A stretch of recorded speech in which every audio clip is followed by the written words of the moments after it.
The Satanic Temple is using the Hobby Lobby ruling in order to make the case that people that follow their religion should be exempt from certain anti-abortion laws. Now, they're specifically referring to these informed consent laws, and those are the laws where doctors are ordered by the state to read material to women seeking an abortion. Much of it is anti-abortion propaganda to kind of guilt the woman into refusing to have the abortion. Now, I love that they're using the Hobby Lobby ruling in this case, because if corporations are exempt from providing insurance that covers birth control because of religious reasons, well then why can't satanic people who don't believe in Christian religion be exempt from anti-abortion laws?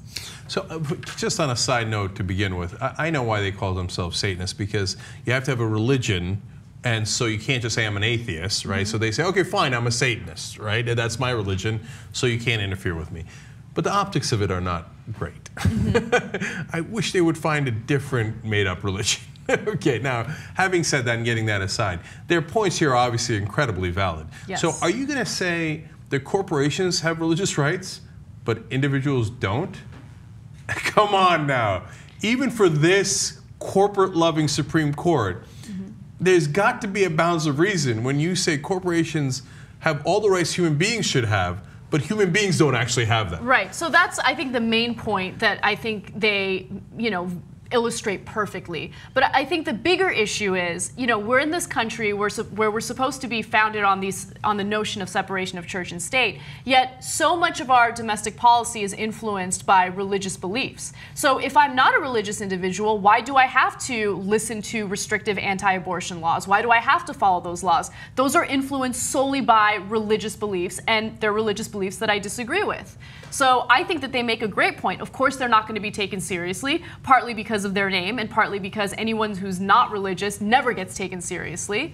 But I think that they make a very valid case, and I love that they kind of turn the Hobby Lobby ruling over its head.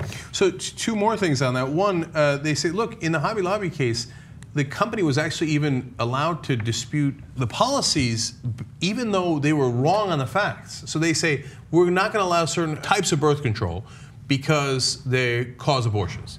Now, in fact, they do not, right? But it doesn't matter. My religious opinion is more important than the facts, yep. Okay? So they say, wait, then why isn't our religious opinion more important than your facts? Let alone the fact that we don't even dispute your facts, right? We're not trying to lie to you. And in fact, then you turn it around and you say to me in a lot of the states that have passed these laws, hey, you have to listen to a bunch of lies about what happens to the fetus when that's not even true, mm-hmm. right? So why don't I get to have the right to religiously exempt myself based on my religion from lies you're telling me if they get to exempt themselves from facts? It's really a nearly indisputable point. Now, the reality is we were against the Hobby Lobby decision because you shouldn't be able to pick and choose which laws you abide by and which ones you don't based on religious feelings, yes. right? So for example, a lot of religious people are opposed to war. They didn't get to say, hey, you know what, I'm not paying my taxes because I was against the Iraq war. Now, according to Hobby Lobby, maybe they should have, and maybe they can in the future, mm-hmm. right?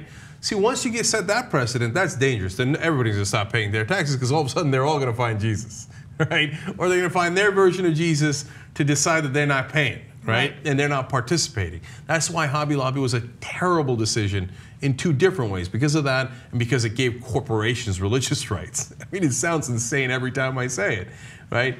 So, but if you are going to give them those rights, you better give them to human beings too. Yep, there shouldn't be that weird double standard there.